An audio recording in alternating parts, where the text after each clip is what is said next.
नीचे ये दौड़ता है कि सीपीएम एक विधायक बना के क्या करेगी। सरकार तो बनने वाली नहीं है सीपीएम की, तो ये चीज़ें कैसे कर पाएगी एक विधायक? श्रीमान, एक विधायक और एक नई बनाने वाली बात नहीं है। बात यह है कि जनता के लिए कौन मैदान में है, जनता की बात को विधानसभा में कौन कहेगा।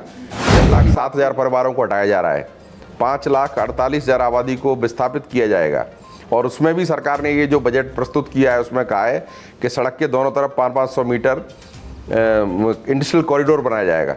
मतलब लड़के यहाँ से बाहर काम करने जाते हैं, या कोई उद्योग धंधा नहीं है, कोई रोजगार की व्यवस्था नहीं है।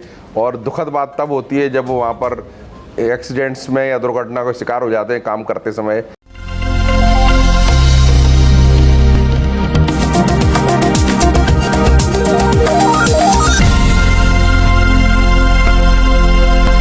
नमस्कार दोस्तों, आप लोकनायक देख रहे हैं और लोकनायक न्यूज का ये चुनावी खास एपिसोड सियासी शतरंज, जिसमें हम आपको हर एक विधानसभा के दावेदार से सवाल के माध्यम से रूबरू करा रहे हैं, और लोकनायक न्यूज के मंच से हम हर एक सत्ता के दावेदारों से सवाल कर रहे हैं।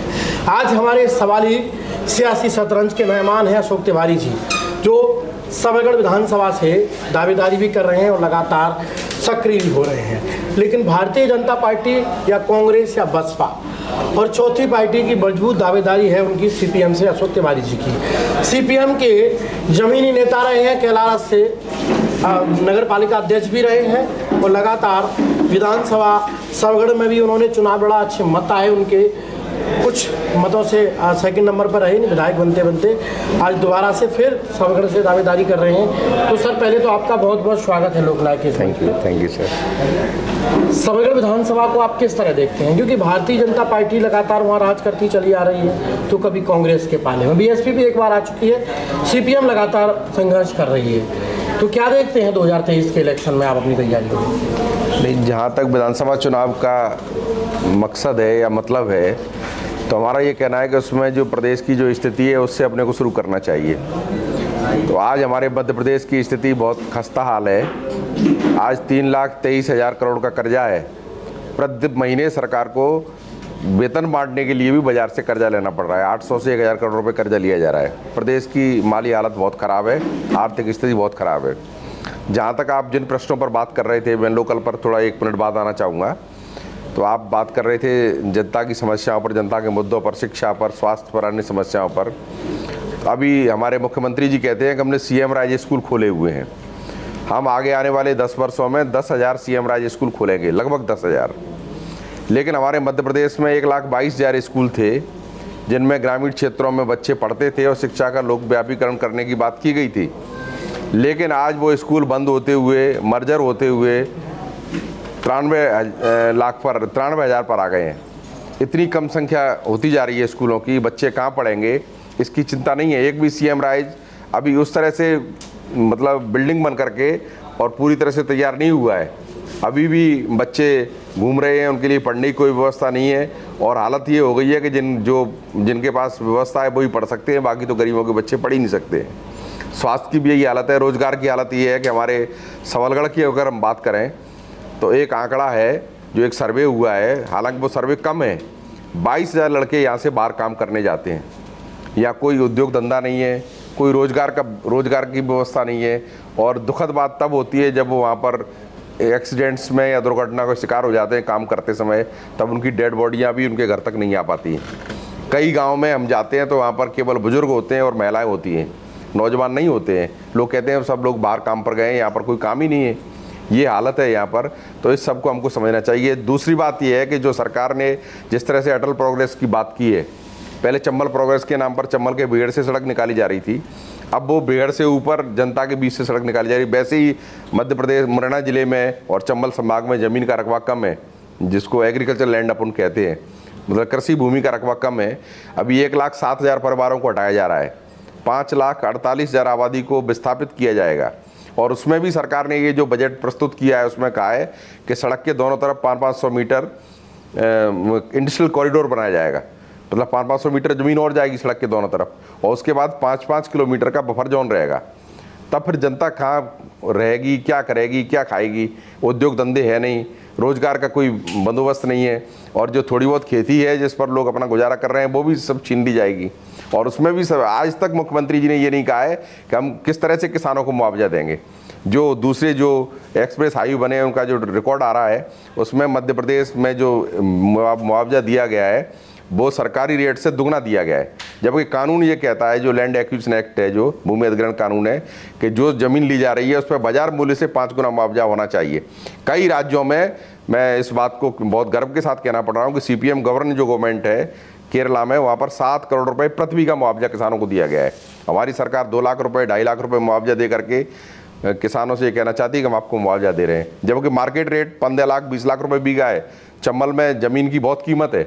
तो ये स्थिति है। इसके अलावा अभी उन्होंने ये कहा कि जो गांव बाढ़ आ जाती है, और बाढ़ किस तरह से आ रही है, आर्टिफिशियल बाढ़ है। हमने कहा था कि जांच होनी चाहिए। आप एक साथ सभी गेट खोल रहे हैं उसके कोटा बैराज के, तो बाढ़ तो आएगी।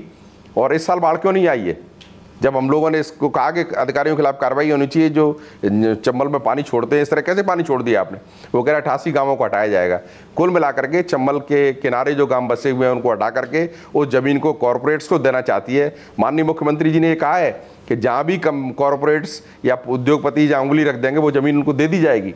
तो ये ज़मीन किसानों को क्यों नहीं दी जाएगी, जब किसान पीढ़ियों से उस ज़मीन से अपना जीवन यापन कर रहे हैं, अपने बच्चों का जीवन यापन कर रहे हैं? वो ज़मीन किसानों को दी जानी चाहिए। ये मुद्दे हैं जो हमारे क्षेत्र के मुद्दे हैं जिनको लेकर के हम चुनाव लड़ रहे हैं। आज भी हम ये कह रहे हैं कि बेरोजगारी, गरीबी, भुखमरी ये सबसे ज़्यादा है, और जबकि एक तरीके से हमारा इलाका बहुत डेवलप है। हम लोग ये भी कहते हैं, हमको गर्व है इस बात का कि खेती के क्षेत्र में हम लोग हरियाणा और पंजाब के मुकाबले हैं। लेकिन अब करें क्या? रोजगार का कोई मतलब, एक शक्कर मिल एकमात्र कारखाना था, वो कारखाना 13 साल से बंद है। और कैसे बंद है, क्या बंद है, आपको सब मालूम है। लेकिन आपको ये पता है इस दौर में कि मुद्दों की राजनीति कर कौन रहा है? नहीं, मुद्दे कांग्रेस और भाजपा लगातार घोषणाओं की राजनीति कर रहे हैं। कांग्रेस ने तमाम एक मैनिफेस्टो तैयार किया, उन्होंने बता दिया हम ये देने वाले हैं। भाजपा वो पहले से करने लगी। तो इन मुद्दों की राजनीति कहीं नहीं है। मैं लगातार सवाल क्यों कर रहा हूँ कि देश के लिए ज़रूरी है शिक्षा, ज़रूरी है स्वास्थ्य, ज़रूरी है रोजगार। अगर ये चीज़ें लोगों को मिलेंगी तो 500 रुपये में सिलेंडर नहीं ज़रूरत नहीं पड़ेगी। ये चीज़ें लोगों को मिलेगी तो बिजली माफ़ की ज़रूरत नहीं पड़ेगी। भाई हम देंगे, लेकिन पहले हमें उस काबिल बनाओ। तो अब ऐसे दौर में, घोषणाओं के दौर में, लगातार वादों के दौर में CPM क्या मुद्दों पर कैसे खरी उतर पाएगी? नहीं, बिल्कुल हम CPM पर लोग भरोसा करेंगे, ये कैसे मान? नहीं, बिल्कुल हम मुद्दों की राजनीति कर रहे हैं। हमने आंदोलन किया, सरकार को बाध्य किया हमने। अटल प्रोग्रेस आंदोलन में सरकार ने उस परियोजना को होल्ड पर लिया है, और माननीय मुख्यमंत्री जी ने ये तीनों कलेक्टरों की वीडियो कॉन्फ्रेंस में ये कहा है, भिंड, मुरैना, श्योपुर में, कि हम उसका रीसर्वे कराएंगे। लेकिन दुर्भाग्यजनक बात यह है कि 5 महीने गुजरने के बाद भी अभी कोई भी आदेश वल्लभ भवन से या किसी उससे दफ्तर से जारी नहीं हुआ है रीसर्वे का। तो हम लोग, हमारा ये कहना है कि भाई आप घोषणा पर अमल तो करें। लेकिन जहाँ तक उसका सवाल है तो ये बात सही है कि इसमें 2 तरह की स्थिति होती है। एक तो जो बुनियादी चीज़ें हैं, जो बुनियादी होती हैं, लेकिन जो सुपरफिशियल चीज़ें, ऊपरी चीज़ें हैं, वो लोगों को कभी कभी प्रभावित करती हैं। लेकिन अल्टीमेटली जो चीज़ प्रभावित करती है वो बुनियादी है, वो आर्थिक स्थिति है, वो उनकी दशा है, वही प्रभावित करती है। अगर लोगों के बीच में विकल्प है तो लोग विकल्प को जरूर चुनेंगे। अगर विकल्प नहीं है तब फिर बात अलग है। एक मैसेज और नीचे ये दौड़ता है कि CPM एक विधायक बना के क्या करेगी? सरकार तो बनने वाली नहीं है CPM की, तो ये चीज़ें कैसे कर पाएगी एक विधायक? श्रीमान, एक विधायक और एक नहीं बनाने वाली बात नहीं है। बात यह है कि जनता के लिए कौन मैदान में है। जनता की बात को विधानसभा में कौन कहेगा? जनता की बात को ये लोग तो विधानसभा में कहेंगे नहीं। ये तो कहेंगे मैं 500 रुपये कहेगा, 400 रुपये, उससे क्या होने वाला है? बात तो यह है कि लोगों के पास आर्थिक स्थिति लोगों की ठीक हो, बेरोजगारी तो दूर हो। आज बेरोजगारी की सबसे मतलब स्थिति इतनी खराब है कि जो रेट है वो बहुत ज़्यादा बढ़ गई है बेरोजगारी की। आप देखिए क्या हालत हो रही है। जिन लड़कों को पढ़ने की व्यवस्था होनी चाहिए वो लोग मजदूरी कर रहे हैं। वो लोग, अब जो थोड़ा बहुत रोजगार मिल भी रहा था, अभी आपने जो बोला था बीच में, वो उसमें भी सुप्रीम कोर्ट की रूलिंग्स हैं। और खुद सरकार ये कहती है कि जिनको हटाया जाएगा उनके लिए पहले पुनर्वास की व्यवस्था की जाएगी। ठेले वाले हटा दिए, भगा दिए, गरीब लोगों को खदेड़ दिया, कोई हॉकर्स जोन नहीं बनाए गए। आज भी हम कह रहे हैं कि भाई हॉकर जोन बनाए जाने चाहिए। तो बात यह है कि मुद्दे जनता के बीच में जाएंगे, अल्टरनेट जनता के बीच में जाएगा, तो निश्चित रूप से अल्टरनेट को ही चुना जाएगा।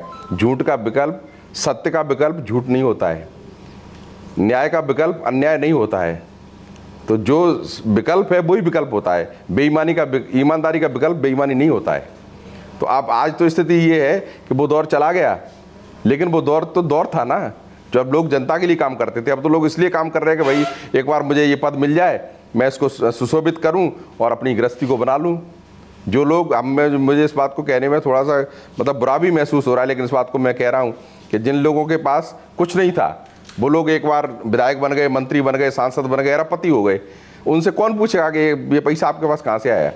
ऐसे ऐसे उदाहरण हैं कि जब एक प्रधानमंत्री का सामान उसके मकान मालिक ने बाहर फेंक दिया, और वो बाकायदा उसने एक पत्रकार ने उसको उसका वो बनाया, फ़ोटो लिया, और जब उसने दिखाया संपादक को तो उसने कहा ये तो पूर्व प्रधानमंत्री का फ़ोटो है और फ्रीडम फाइटर हैं, और इसका सामान उसने किराया नहीं दे पाया वो बेचारा, इसलिए बाहर फेंक दिया था। अब आज वो दौर कहाँ है? लेकिन वो दौर ही था ना। आज भी ईमानदारी तो ईमानदारी है, न्याय तो न्याय है, सच्चाई तो सच्चाई है, और जनता है। लेकिन अब जनता को हम जाति के नाम पर, धर्म के नाम पर, सुपरफिशियल उसमें घोषणाओं के नाम पर लोग बरगलाने की कोशिश करेंगे तो ठीक है, अगर अल्टरनेट नहीं है तो लोग बरगलाए जाएंगे।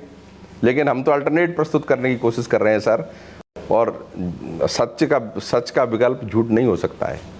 श्रवण में एक और बड़ा मैसेज है जनता के बीच में। जी सर। वर्तमान विधायक जी ये कहते हैं कि मैंने किसी का अच्छा नहीं किया है तो बुरा भी नहीं किया है, मैंने ऐसा कोई माहौल तैयार नहीं करने दिया जहाँ गुंडागर्दी हो।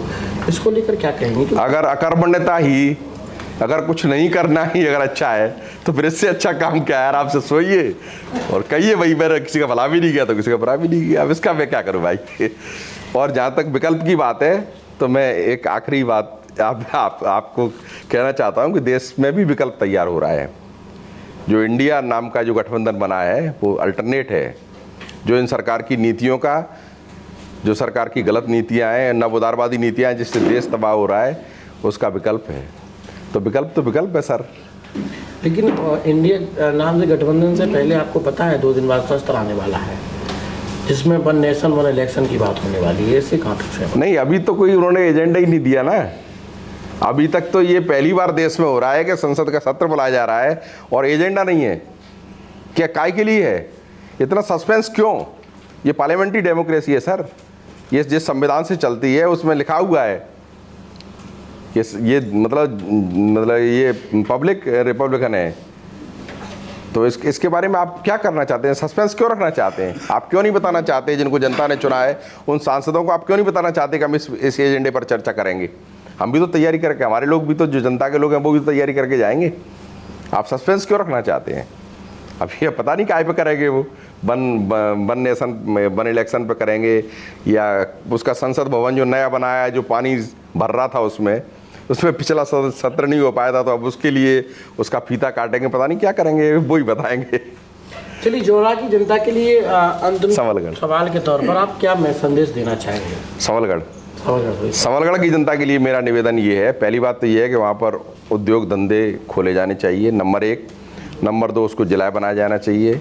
नंबर 3, चंबल की ज़मीन किसानों को दी जानी चाहिए, कॉरपोरेट कंपनियों को नहीं।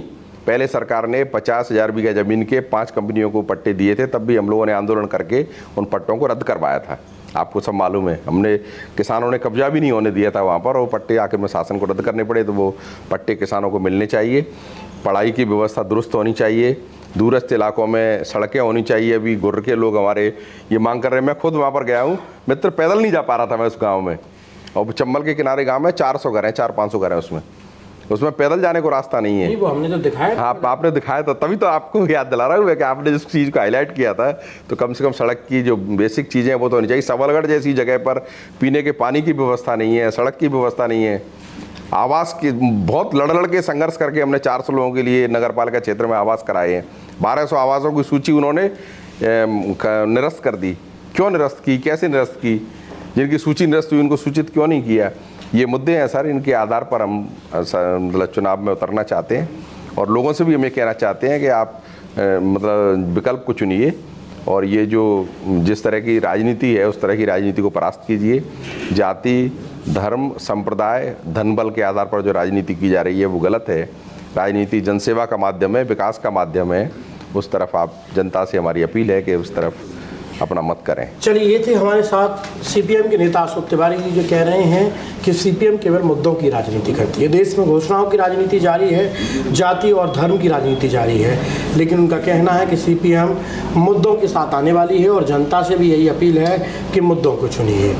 फिलहाल ये बात इनकी है। 2023 के अंतिम समय में वोटर किसको तय करेगा, वोटर किसको बना के भेजेगा ये तो वोटर ही तय करेगा। तब तक आप देखते रहिए सियासी शतरंज के इस खेल को लगातार हमारे साथ। धन्यवाद।